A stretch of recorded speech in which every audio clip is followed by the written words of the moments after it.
சங்கீதம் 139 ராக தலைவனுக்கு ஒப்புவிக்கப்பட்ட தாவீதின் சங்கீதம். கர்த்தாவே, நீர் என்னை ஆராய்ந்து அறிந்திருக்கிறீர். என் உட்கார்தலையும் என் எழுந்திருக்குதலையும் நீர் அறிந்திருக்கிறீர். என் நினைவுகளை தூரத்திலிருந்து அறிகிறீர். நான் நடந்தாலும் படுத்திருந்தாலும் என்னை சூழ்ந்திருக்கிறீர். என் வழிகள் எல்லாம் உமக்கு தெரியும். என் நாவில் சொல் பிறவாததற்கு முன்னே இதோ கர்த்தாவே, அதையெல்லாம் நீர் அறிந்திருக்கிறீர். முற்புறத்திலும் பிற்புறத்திலும் நீர் என்னை நெருக்கி உமது கரத்தை என் மேல் வைக்கிறீர்.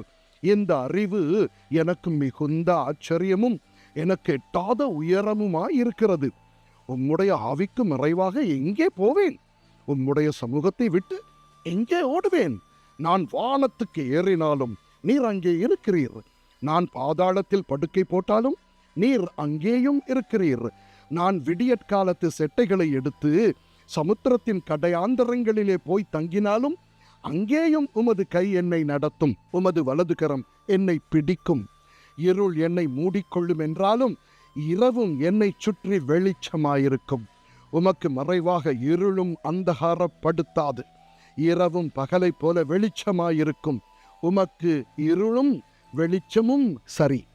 நீர் என் உள்ளிந்திரியங்களை கை கொண்டிருக்கிறீர். என் தாயின் கற்பத்தில் என்னை காப்பாற்றினீர்.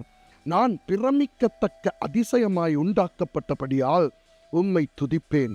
உமது கிரியைகள் அதிசயமானவைகள். அது என் ஆத்துமாவுக்கு நன்றாய் தெரியும். நான் ஒளிப்பிடத்திலே உண்டாக்கப்பட்டு பூமியின் தாழ்விடங்களிலே விசித்திர வினோதமாய் உருவாக்கப்பட்ட போது என் எலும்புகள் உமக்கு மறைவாயிருக்கவில்லை. என் கருவை உம்முடைய கண்கள் கண்டது. என் அவயவங்களில் ஒன்றாகிலும் இல்லாத போதே அவைகள் அனைத்தும், அவைகள் உருவேற்படும் நாட்களும் உமது புஸ்தகத்தில் எழுதியிருந்தது. தேவனே, உமது ஆலோசனைகள் எனக்கு எத்தனை அருமையானவைகள்! அவைகளின் தொகை எவ்வளவு அதிகம்! அவைகளை நான் எண்ண போனால் மணலை பார்க்கிலும் அதிகமாம். நான் விழிக்கும் போது இன்னும் உம்மண்டையில் இருக்கிறேன்.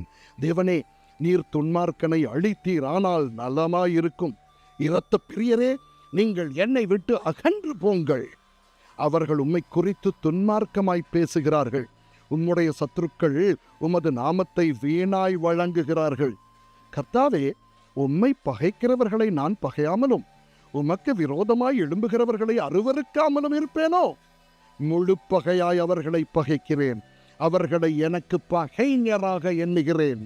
தேவனே, என்னை ஆராய்ந்து என் இருதயத்தை அறிந்து கொள்ளும். என்னை சோதித்து என் சிந்தனைகளை அறிந்து கொள்ளும். வேதனை உண்டாக்கும் வழி என்னிடத்தில் உண்டோ என்று பார்த்து நித்திய வழியிலே என்னை நடத்தும். ஆமேன்.